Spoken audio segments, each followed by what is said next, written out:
Chers amis de Lingaero, bonjour, bienvenue dans Parole d'examinateur. Dans cette nouvelle série, on va étudier chacun des critères de l'OACI, à savoir la prononciation, la structure, le vocabulaire, la fluidité, la compréhension et l'interaction, du point de vue d'un examinateur FCL 55.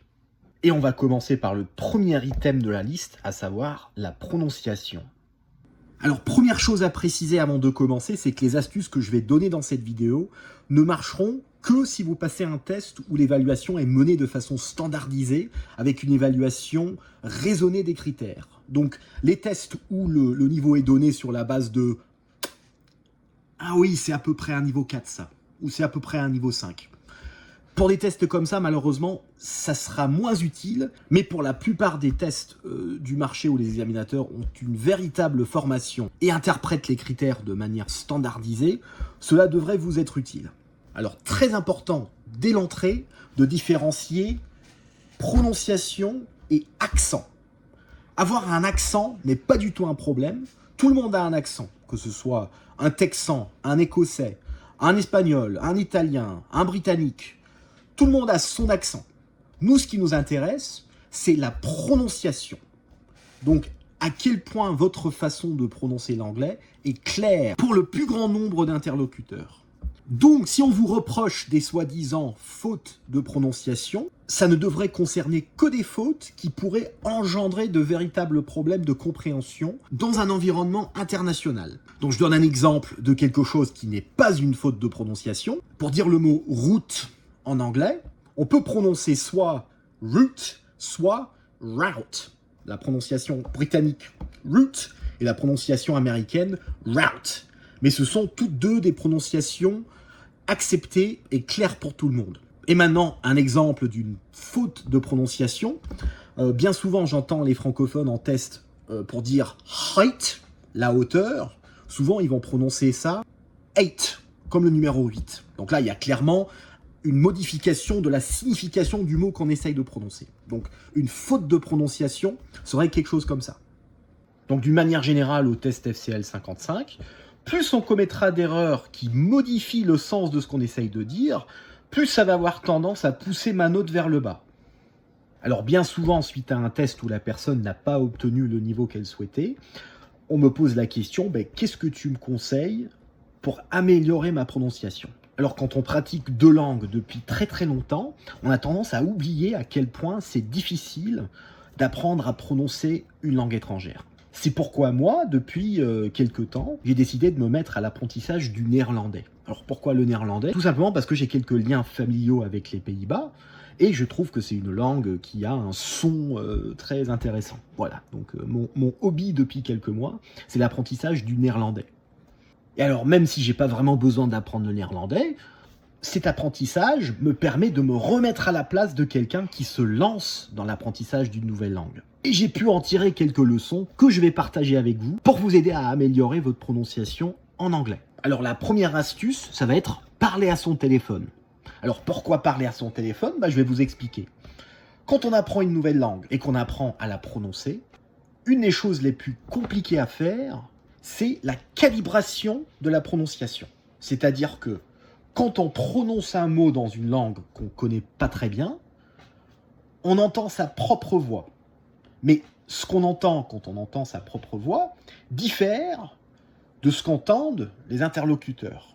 Donc il faut passer un certain temps avec des interlocuteurs pour voir à quel point ils nous comprennent quand on prononce la langue. Et ça, c'est un travail vraiment de longue haleine. C'est pas quelque chose qui se fait du jour au lendemain. Et malheureusement, on n'a pas toujours un interlocuteur natif de la langue en question en face de soi. Alors, comment faire ? Un exercice que je fais très souvent pour le néerlandais, pour travailler notamment les sons de voyelles, c'est de prendre une application sur mon iPad ou sur mon iPhone et de lui parler tout simplement, pour voir à quel point l'application comprend ma prononciation. Ça permet donc de calibrer ce que je dis, de manière à ce que les sons produits par ma bouche soient compréhensibles pour quelqu'un qui parle le néerlandais. Ce qui permet de travailler la prononciation, même quand on n'a pas un locuteur natif sous la main.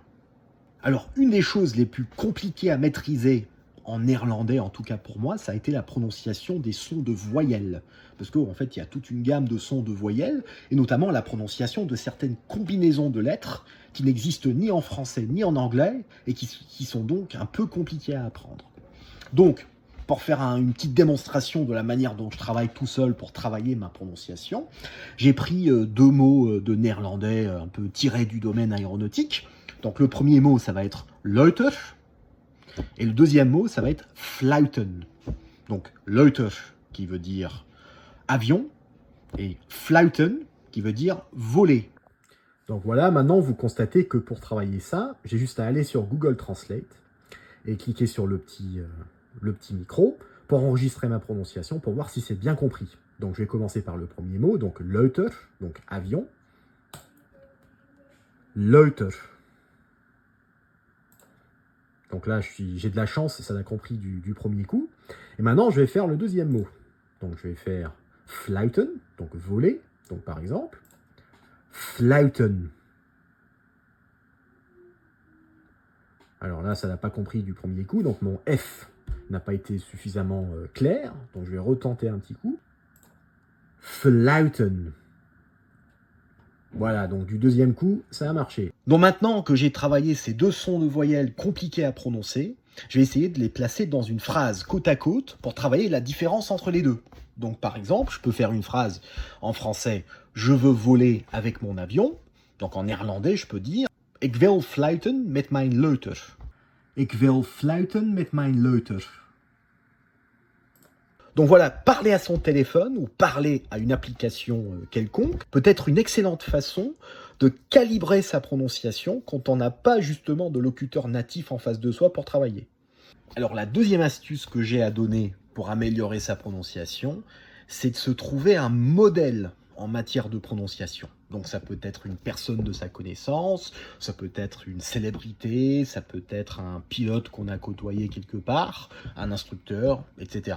Mais ce qui est bien quand on a un modèle en matière de prononciation, c'est que quand on voit un mot qu'on n'a jamais entendu auparavant, on peut regarder et on peut imaginer dans sa tête comment est-ce que mon modèle prononcerait ce mot-là. Alors j'ai puisé un peu dans mes archives et j'ai retrouvé une vidéo de mon modèle en matière de prononciation quand j'en étais au stade d'apprendre le français, il y a une quinzaine d'années. Et donc je vais mettre un petit extrait d'une vidéo que j'ai faite avec cette personne et vous me verrez moi 15 ans en arrière en train de parler à mon modèle en matière de prononciation. Et je pense que ma manière de prononcer le français maintenant ressemble encore beaucoup à sa manière à lui de prononcer le français. Alexis, est-ce que tu peux te présenter un petit peu et expliquer comment on s'est rencontrés, comment ça s'est passé en fait? Oui, alors comme tu l'as déjà dit, je m'appelle Alexis Dubrul. Voilà, donc je suis professeur de français langue étrangère, FLE, hein, pour les spécialistes, enfin, et moi spécialiste, mais donc le français langue étrangère qui est donc le français enseigné aux étudiants étrangers, souvent un public plutôt, je dirais, de personnes qui viennent volontairement pour apprendre notre langue. Voilà donc un extrait de mon modèle en matière de prononciation lorsque j'apprenais le français il y a quelques années. Voilà, donc encore une fois, avoir un modèle en matière de prononciation nous donne une référence mentale pour mieux calibrer la prononciation des mots qu'on ne connaît pas forcément. Alors, troisième astuce pour bien travailler sa prononciation, c'est la pratique des virelangues, ou ce qu'on appelle des tongue twisters en anglais. Alors, les virelangues telles que « un chasseur sachant chasser ne chasse jamais sans son chien », ça, en soi, ça n'a pas trop d'intérêt. Ce qu'il faut faire, c'est travailler des phrases qui contiennent les sons qui sont problématiques en général pour les francophones. En général, ce qu'il faut faire, c'est viser le son ou, on va dire, l'aspect de la prononciation qu'on veut cerner, qu'on veut travailler en particulier, et articuler son travail autour de cet aspect-là. Donc pour donner un exemple, je peux prendre l'exemple du H-fantôme. Donc le H-fantôme, c'est un phénomène très courant chez les francophones où ils ont tendance à placer des H aspirés là où il n'y a pas besoin de les mettre. Donc le symptôme, c'est ça, le H-fantôme. Alors quel est le remède à ce problème-là, à cette difficulté-là?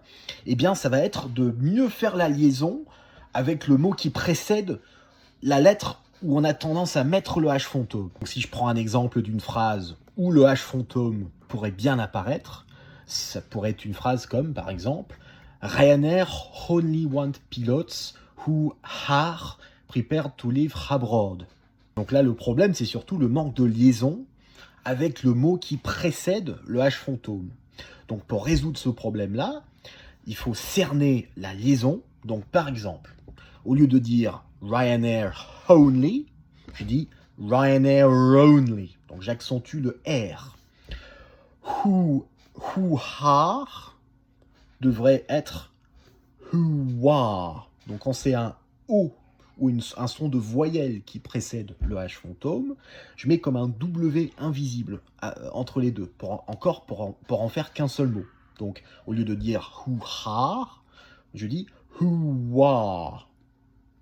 Et pareil pour live abroad, on dirait plutôt live abroad. Donc, j'accentue en fait la consonne qui précède le H fantôme. Ou sur les phrases défis, si on peut appeler ça comme ça, on peut placer des mots qui contiennent des combinaisons de lettres qui peuvent être prononcées différemment selon le mot. Donc, par exemple, for a flex takeoff, I use a lower power setting. Donc, ça, c'est une bonne manière de se rappeler que lower se prononce O, mais power se prononce OW, comme un tower. Donc on peut toujours essayer de se constituer des petites phrases comme ça qui permettent de travailler les combinaisons, surtout de voyelles, qui diffèrent d'un mot à l'autre. Voilà donc quelques astuces tirées de mon expérience personnelle dans l'apprentissage des langues pour vous aider à améliorer votre prononciation avant votre prochain examen FCL 55. Chose très importante. Si à l'issue de votre examen, on vous dit que vous n'avez pas eu tel ou tel niveau parce que vous avez un accent français trop prononcé, ce n'est pas suffisant.